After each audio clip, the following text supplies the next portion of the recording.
welcome to Her Story, the podcast that brings to life the stories of incredible women throughout history. Each episode uncovers the remarkable lives, achievements, and struggles of women who shaped the world, beyond the textbooks and headlines. Join us as we celebrate their legacies and inspire new generations with tales of courage, resilience, and trailblazing spirit.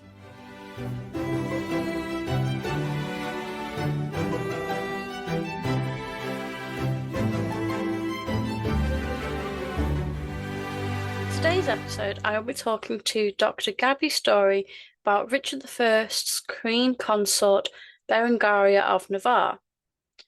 Dr Gabby Storey is a historian of monarchy and sexuality whose first book, Berengaria of Navarre, Queen of England, Lord of Le Mans, was published with Routledge in 2024. She has most recently featured on the documentary series A History of Royal Scandals with Professor Susanna Lipscomb for Channel 4, and has published with a number of media outlets including BBC History. Let's get into today's episode. Welcome to the podcast, Gabby. How are you? I'm great, thank you, Jess. How are you doing? I'm fine, thank you. I'm looking forward to talking about Richard I's Queen Consort, Berengaria, with you. But before we get on to her, I thought we could talk just quickly about yourself. And I was wondering, how did you get into history and how are you where you are today? Yeah, so I kind of fell in love with history through historical novels at a young age. That encouraged me to take it on at secondary school for a GCSE, and I had an amazing history teacher. I was very lucky to have her, and from there, your love of a subject, I think, just kind of like spirals, and went and did it A level, went and did it undergrad at uni, and yeah, I still love reading historical fiction now. I know that's kind of like, there's so many liberties taken with fiction, but I think that's part of it, isn't it? It's the enjoyment you get from whether that's reading or historical films or whatever gets you into history, gets you in there. But yeah, like I say, definitely a bit of historical fiction, and then having a fab teacher's what got me there in the first place. What was it about Berengaria that fascinated you so much? Yeah, so when I went to do my PhD, I originally wanted to look at her mother-in-law, Eleanor of Aquitaine, who's probably a much more famous name in terms of medieval women. But there's already been quite a lot done on Eleanor. So it's like, right, well, shall we look at Eleanor and her mother-in-law, the Empress Matilda? And then like, well, actually, let's expand that further. Let's look at Berengaria and look at King John's second wife, Isabella of Angoulême, as well. So it's a study of the four women. And when I was researching and writing about her, I was really struck by the fact that there was so little written about her. She's subject of a couple of very small biographies at the time I was doing my PhD, and she'd kind of been this forgotten figure. And I said, but why? Why is no one writing about her? She's wife to Richard the Lionheart, Richard I, one of the most famous of England's medieval kings, and she's surrounded by all these powerful figures, and her story's really been forgotten. And I think some of that comes, I know we're going to discuss her life during our chat, but some of that really comes because she doesn't leave behind much evidence as queen. It's her widowhood, her later life, where we really get more of a gold mine of information. So, yeah, I think the fact she was so understudied, so forgotten, and I really wanted to try and do her justice and bring her story to the limelight a bit more.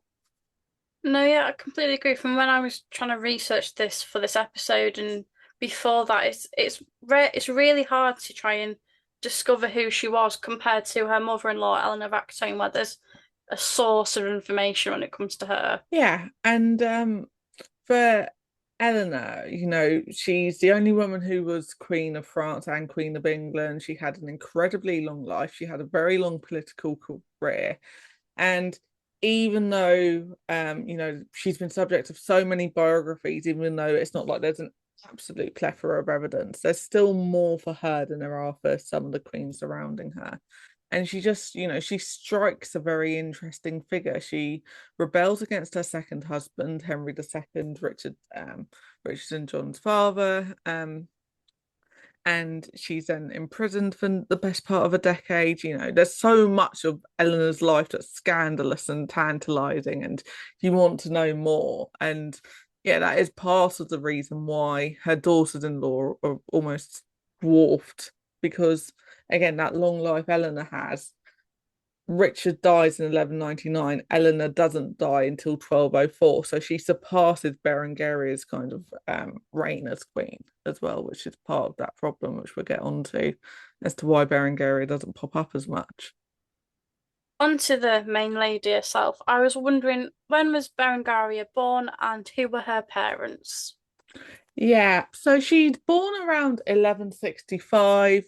So she is the daughter of Sancho VI and Sancha or Bafia of Castile. Now, Navarre, where is the kingdom she's born into, is in the northwest of what we call modern day Spain. It's a small kingdom. It's got access to the coast, and therefore it's very strategically allied in terms of it's got access to ports, trade, sea, and so forth. That makes it a good ally. But for her early years, we don't really know as much. And I think that's a common thing, not just with medieval women, but with a lot of medieval rulers as well.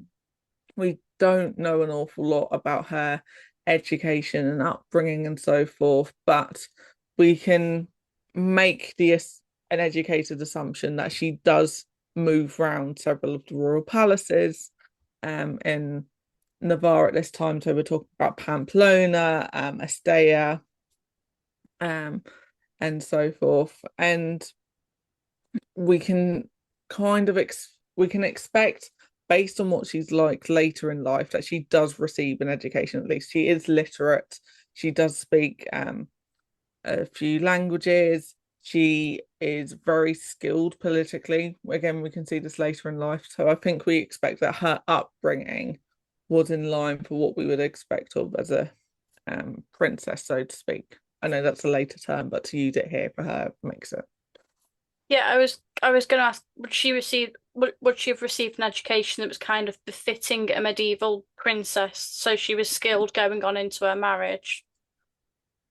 Yeah, so she would have been brought up with the expectation that she was going to make a good marital match. I mean, the King of England is one of the best matches you can make in the 12th century. So I think it's fair enough to say that she would have studied the skills that her parents had, and indeed she surrounded both in terms of before her birth, in terms of who's ruling as a woman, like Eleanor of Aquitaine. Again, she's got these figureheads and role models around her: the Empress Matilda, Urraca of Leon Castile, these women who can really rule, and these women who show that you can be a woman and exercise power.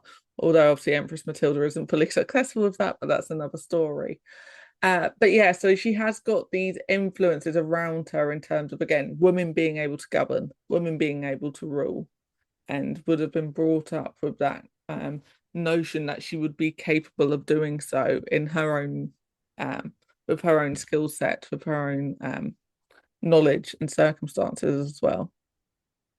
When did Berengaria become a possible bride for Richard the First? Yeah, so that would be around the late 1180s. So Richard was actually already engaged when he became king in 1189. He's engaged to Alex of France, who's half sister to Philip Augustus, or Philip II, King of France. And they have been engaged for the best part of 20 years as part of a treaty of Montreal made in 1169. So we're not expecting to see Richard kind of looking around really for new marital alliances, certainly not really expecting to see him allying with Navarre, but there's a couple of things here that play into that. First of all, as I mentioned earlier, Navarre's got a really good strategic position because it's on the north, it's abutting the Pyrenees and therefore southwest France, which includes the Duchy of Aquitaine and the Duchy of Gascony, which are part of Richard's territories at this point and are in need of defence against the local nobility who he's not allied with. So Navarre will be important to them from that point. But you also get the sense that despite the fact they've been betrothed for 20 years, this marriage between Richard and Alice isn't going to take place. Now, why hasn't this happened earlier? Henry II kept putting it off despite Philip's protest that the marriage should take place. So perhaps they either don't trust that the alliance is going to be useful to them, or they think it will fall through anyway, and therefore, what's the point of being trapped in a less useful marital alliance? So I think he sees with the potential of Berengaria that there's more advantages to allying with Navarre than France at this point in the late 1180s. Did Berengaria meet Richard prior to their betrothal slash marriage negotiations? There is one story from the Chronicles that Richard fell in love with Berengaria when he was Count of Poitou. So this is again another one of their territories on mainland France, and before he became king. But it feels very much more of a kind of romantic love story that's been intertwined into the histories of their relationship. They Again, when we know so little about Berengaria's movements, it's difficult to pinpoint that she would have been at a meeting where these marriage negotiations were taking place on the sly. Um, so it's not 100%, we don't know 100% for sure that they definitely did meet beforehand. It's likely, in my opinion, that they did meet for the first time once the marriage had been arranged. When and where did the couple get married? Yeah, so they are married at likely St George's Chapel, Limassol on the island of Cyprus on the 12th of May, 1191. So at this point, Richard has been king for 2 years. He's made this arrangement with Navarre to marry Berengaria. He's now publicly repudiated Alice, which has obviously thrown a bit of a spanner in the works in terms of him and the King of France being allies as they now go off on the Third Crusade together.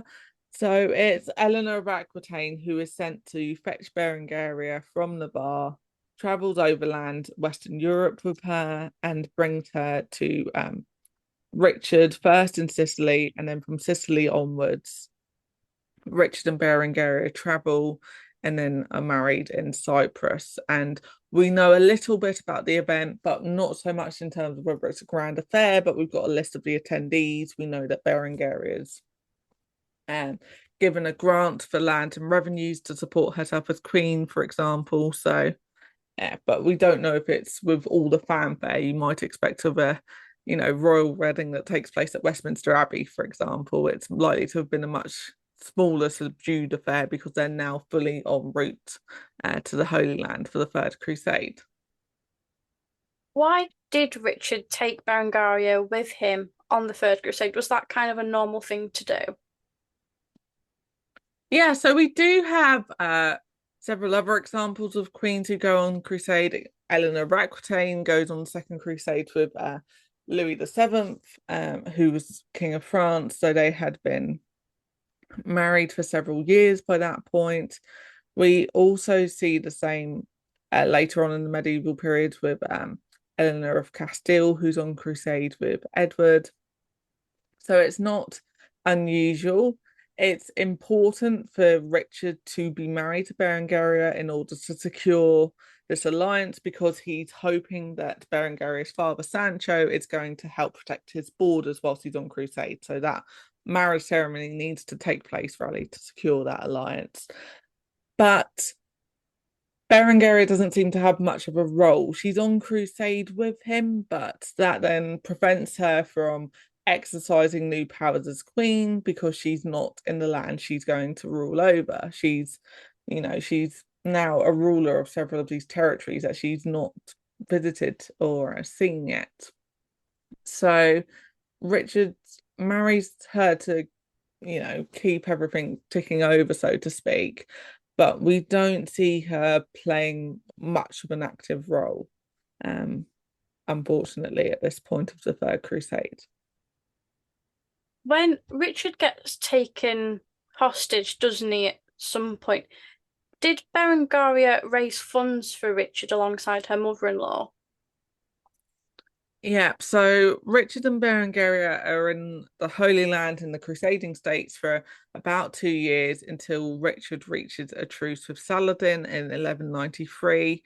They decide to travel back, but then travel back separate ways. So Berengaria and her sister-in-law, Joanna, the former Queen of Sicily, head onwards to Italy. They spend 6 months in Rome, which is where we get Berengaria's first surviving charter.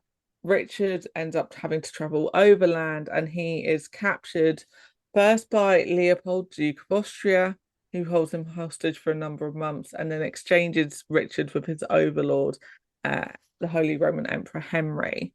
And yeah, we know that Eleanor is involved in this ransom raising the funds to pay the ransom alongside the council that's ruling over England in Richard's absence. We don't know how involved Berengaria is, unfortunately.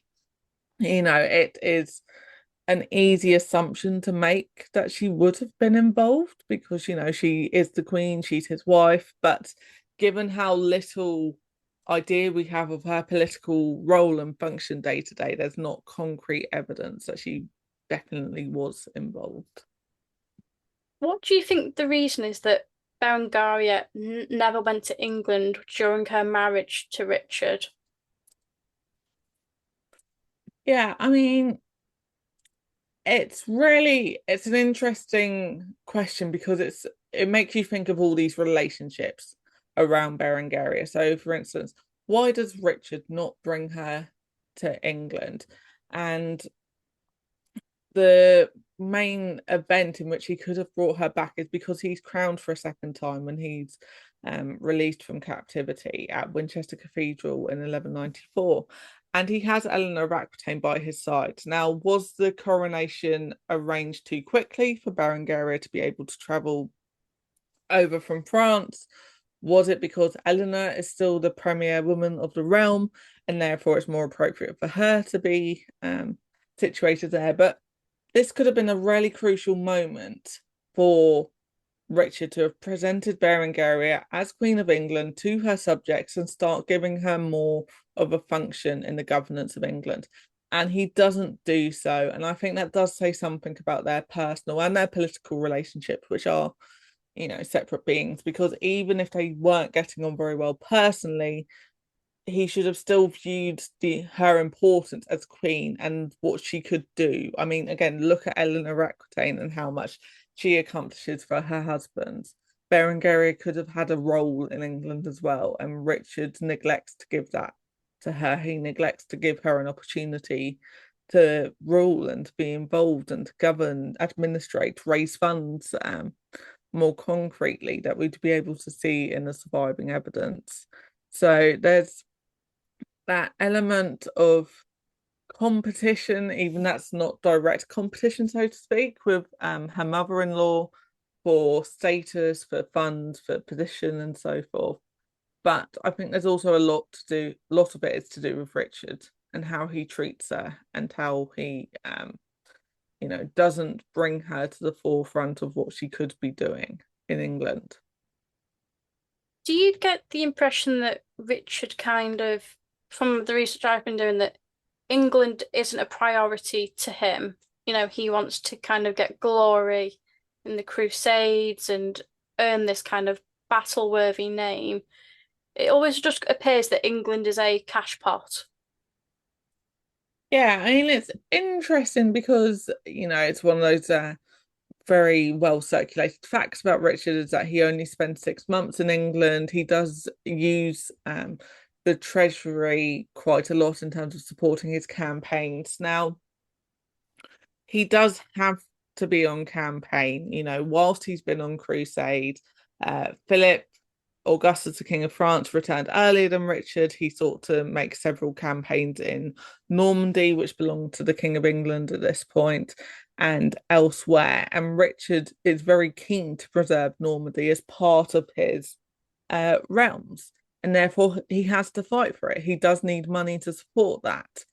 But he really does not seem concerned with ruling over England, whether that is because he trusts Eleanor and the council to get on with ruling it in his stead, might be one perspective to take on it. But he doesn't seem to be a king of England in the same way that his father and his brother do. I mean, John, for all his faults and the fact that a lot of land is lost in France during his reign, does see himself as the King of England, whereas I think Richard still sees himself very much as Angevin, as in from the Count of Anjou. He's a Duke of Aquitaine, he's a Duke of Normandy. He still sees himself as possessing all those other titles on the continent, perhaps more so than England. When Richard died in 1199, do we know what was Berengaria's reaction to this? Yeah, so one chronicler reports that Berengaria is absolutely bereft when Richard dies, that tears are flowing, she's a very somber widow and so forth. Now that's the only report of her reaction, and it's interesting to think about, was that her genuine reaction, or is that what was written because that was the con sorry, I'm trying to think of the right word. Because that's a conventional trope we'd expect to see of a widow. We expect them to be grieving, we expect them to be upset. But Richard and Berengaria seemingly haven't had that much of a successful relationship. So was she really devastated? Or again, is this missing pieces of historical evidence? Perhaps they were very much in love. Perhaps they did have a strong relationship, and that's just not the idea we've got from the surviving sources. And she was genuinely upset. But I would be surprised if it was as was as heartbreaking as we get the impression of from this chronicle, because she hasn't had the most successful of marriages. They don't have any children together. There's not much evidence of them meeting or seeing each other once Richard has come back from crusade. So why would she have shed so many tears over a man that didn't value her time and company and what she could have brought to the governance of the Angevin realms? Is it possible that Berengaria visited England after Richard's death?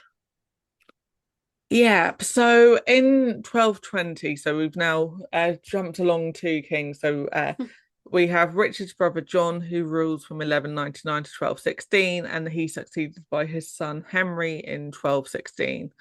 And so we're now in 1220, and Henry III arranges for the translation of Thomas Becket's relics at Canterbury Cathedral. And I believe it's likely that Berengaria is there in 1220 for this translation. We have a letter from one of Henry's regents. It's Peter de Roche, I believe, Bishop of Winchester. Apologies if I've misremembered the name, but we have a letter dated a couple of weeks later that suggests Berengaria was present to discuss her dower arrangements. Now, dower is what is granted to queens in this period when they are married for their subsistence. So that can be lands, it can be cash, it can be a mixture of both, but it's to support their household and their expenses whilst they're queen, but also in their widowhood. Berengaria has to fight tooth and nail her whole life for this. And the fact that this is still going on in Henry III's reign is evidence that the Kings of England don't have a very full treasury with which to pay her. They don't have the resources to support her as she should be supported, but she's still making her presence felt, and her attendance in Canterbury in 1220 is evidence of that because she's still pushing to try and get some of this money back. Where did she stay during her time as a widow? Did she stay in touch with Eleanor of Aquitaine, her mother-in-law? We don't have any surviving letters for between Berengaria and Eleanor in this period. I think it's likely that she does attend Richard's funeral at Fontevraud Abbey in 1199, and this has been a bit of a point of contention. Did she go? Didn't she go? Because she's not typically listed among the attendees, but she is featured in the charter with Eleanor that takes place at Fontevraud shortly after Richard's funeral. So I think it's likely that she is at the funeral. She is there, then discussing with Eleanor. Again, likely trying to reinsert herself on the political scene in order to try and get this money that she'd owed. But after that, we then lose her pretty much until mid 1204. She may have been in Anjou, she may have been in Maine, she may have been in a number of the Angevin lands, but it's not clear where she was at this point. And it's only again in mid 1204 she then pops up at to negotiate with Philip Augustus for the surrender of her Norman dower lands, which she agrees to exchange for the city and lordship of Le Mans, which is in Maine, the county of Maine. And that is where we then see her from 1204 until her death in 1230. So she has a very different life. We don't have a lot of evidence for her as queen. We then lose her for a few years between 1199 and 1204. I think that she probably spent a few years after 1201 at the court of Champagne with her sister Blanca, who had become the Countess of Champagne through marriage. So I think Berengaria spends a few years with her sister there, but otherwise it is very much a lost time period for her in terms of what she's up to, and we don't see documented interactions with Eleanor after Richard's funeral, really. What did Berengaria do when she was at Le Mans? Did she contribute to the town? Was she popular? Yeah, she makes Le Mans her home. I think that's really important for her because, again, when we're talking about her being neglected, there's not much interest in her in terms of her being remarried. She's, still young enough to have been married again. She's obviously not of proven fertility, but there would have still been opportunities for her. But no one seems to be interested in arranging her marriage. She certainly doesn't seem to push forward for it. So she has a very independent life in Le Mans. And she is very politically involved there. She governs it, she administrates justice, she works with the local nobility. She does get into quite a few disputes with the local church because there's always an angry bishop about somewhere that they'll inevitably get drawn into dispute with. But aside from the minor issues of interdict on two occasions, she, I think, governs very well, very effectively. It's somewhere she does finally call home. And she also, towards the end of her life, so we're talking around 1228, 1229 now, arranges for the purchase of the land of L'Espal, now called Le Pau, on the outskirts of Le Mans, which is where she has a Cistercian abbey built, and that's where she chooses to be buried and to have her tomb constructed. So I think it's a place that's incredibly dear to her, incredibly important. She doesn't want to be buried at Fontevraud with her husband. She doesn't want to go back to Navarre. Seemingly, there's very little for her in her familial home. So it's Le Mans really all the way for her for the rest of her life. Is it fair to say Le Mans is where Berengaria really comes into her own, and it's kind of where we start to see a little bit more of her and her spirit finally? Yes, definitely. Like I say, we've got so little for her as Queen of England, which I think is such a shame because when we see how active she is as Lord of Le Mans, we get this really great understanding of what she could have been like as a queen if she was given the opportunity or given the resources. Again, during Richard's reign, it's not like he's lacking land that he needs someone to share power with, to rule over with. And I think Berengaria could have really done a good job of it had she had this opportunity.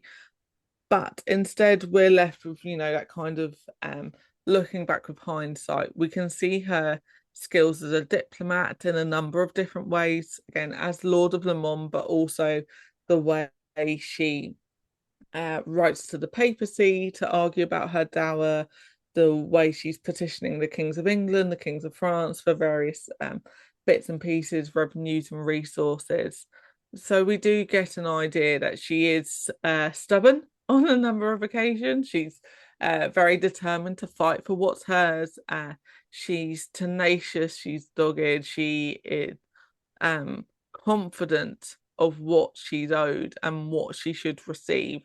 And that really does contrast with this idea of a kind of shadowy, forgotten figure, which is what we see of her as Queen of England, really. Again, it would be amazing whether that's surviving evidence or just, if you can time travel back and see what was happening at the time in the 1190s, what she might have been able to have accomplished otherwise. Yeah, I mean, she's remembered very fondly in Le Mans. There's various, you know, bits and pieces named after her at the Abbey Le Pau where she's buried. You can get all the Berengaria merchandise you could want under the sun there. She's very much the focal point in terms of that legacy of being like a local heroine, in terms of what she accomplishes for the city, in terms of her activity there. She's viewed with much importance. And again, that does really contrast with how we remember her in England, um, which has really been very negligible until quite recently. Because again, everyone knows about Richard the Lionheart, everyone knows who Richard the First is, but we don't know about his wife. So that legacy has almost been lost, and sometimes we're still quite bad at remembering many of the queens of England, particularly in the medieval period. But she does seem to really end up being neglected more so when you consider the figures around her. So I think her French legacy is very different to her English one, or indeed her legacy as a lord is very different to her queenly one. And although we don't have all the evidence to build up what her reign as a queen was like, I think we can, work backwards from what she was like as a lord and think about what she might have been able to have accomplished um, otherwise. And she does have a fantastic legacy in terms of, going back to what we were talking about at the start with historical fiction, that she's been subject of many novels. She does appear in some TV series and films, usually the ones based on Walter Scott's The Talisman, which was a novel released in the 19th century. So she does pop up occasionally, but it's historical fiction that actually seems to have adopted her and taken her on as um a fictional figure they can do something with. Sorry, a historical figure they can fictionalize further, rather. Towards the end of the podcast, I like to ask my guests five fun history questions. So, first question is, have you got a history pet peeve?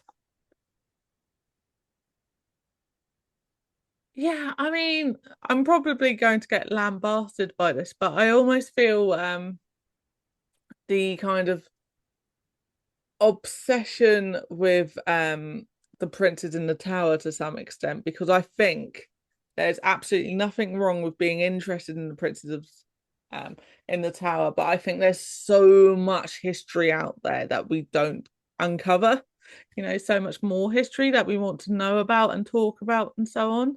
So I think I would like to see, my pet peeve is perhaps that I want to see the balance redressed in terms of, yeah, absolutely. Let's continue talking about the princes in the tower. Let's see if we can have these discussions. Obviously, there's been all the discussion that came up with Philippa Langley's work recently.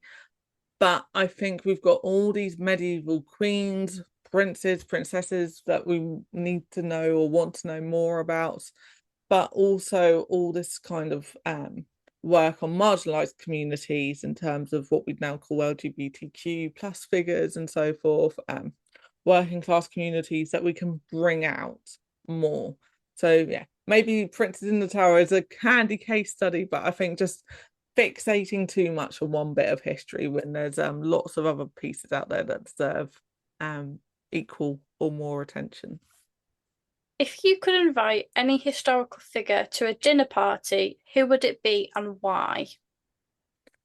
See, do I go for Eleanor or Berengaria in this instance? That's the tough one, isn't it? Because Eleanor, it feels like if you meet her, you can be like, was she as passionate as we imagine her being? How scandalous was she? What was she really like as a um person? And I think it has to be her because she does so many things. You know, she goes on crusade. I know Berengaria does, but Eleanor has such a long life and such an active career from the age of about 15 through till her 80s. I mean, how many people are still going around at that point? So I think it does still have to be Eleanor Aquitaine just to have a really fun talk about her husbands, her sons, her daughters-in-law, her entire life, and get more from her that way. Have you got a favourite historical building that you love to visit? It's difficult because I'm trying to pick between the fact that, I do absolutely adore Hampton Court Palace. Like, I think that is almost the epitome of what we think of as a splendid historical building. But just down the road from me is Mottisfont Abbey and Gardens, which has a fantastic rose garden that I go and see every year around this time of year because it's in full bloom. So if anyone is around Hampshire way, then I would absolutely say go to Mottisfont Abbey and see the grounds and the gardens because it is a splendid sight. But also, if you haven't been to Hampton Court, then you absolutely should go because it's really just one of the most majestic of buildings I think you can ever go and see. If you could go back to any event or day in history, when would it be and why? See, that's a tough one because again, do I go for something that's medieval or do I actually pan forward? Because, you know, at the time we're talking about this, we've just had the BE Day celebrations, and I think, what would that have been like? I know we've still got a few people who obviously lived through that and can talk about it and so on, but imagining where you are, what the atmosphere would have been like on that particular day, I think is really, interesting just to feel because I think that's something, when we're studying history, you can't always summon the emotions of a moment. I'm like, what would the emotions have been like on that particular day? So I think yeah, if you were asking me in a couple of weeks, I might pick another particular day, but I just think at the moment with all the kind of footage and discussions we've had around BE Day, I think that would be a um really emotional, interesting day to get a snapshot of and remember and experience. No, I completely agree. I think we remember and we celebrate the loss and the joy that ended World War I and World War II. But I think being on the day when it was like it's announced, it's over, you can't picture it almost because it must have been such a mix of emotions for a lot of people. Mm, yeah, absolutely. Finally, have you got a favourite historical fact? Oh, see, this is interesting and difficult because I'm almost like sometimes I don't know how much of what I would is it a fact or is it an opinion? I'll tell you what, actually, I'll pick something that is definitely a fact. It's just not perhaps the most like single sentence of ones. It's the fact that there are marginalized communities in the British Isles for as far back as you want to track. So that means that you can find people which we would now call LGBTQ plus. You can find them in the medieval period. You can find them earlier than that. They are always there. And that goes the same for other marginalised groups, whether that is disabled people, whether that is people who are non-white, people of colour, whichever might be the most appropriate term to use whenever you're looking. They are there in the historical records. They just take a lot of digging. So I think my fact would be that, people haven't popped up in the British Isles in the 20th century. They've always been there. It's just digging into those records to find them a bit more. Thank you so much for coming on today. It's been an absolute joy to speak to you. Thank you so much for having me to chat. It's been lovely. So yeah, thank you very much for inviting me. Thank you for listening to Her Story. If there's a historical woman who inspires you and you'd like to share her story on the podcast, we'd love to hear from you. Get in touch at unholytudor@gmail.com. Until next time, keep celebrating the incredible women who've shaped our world.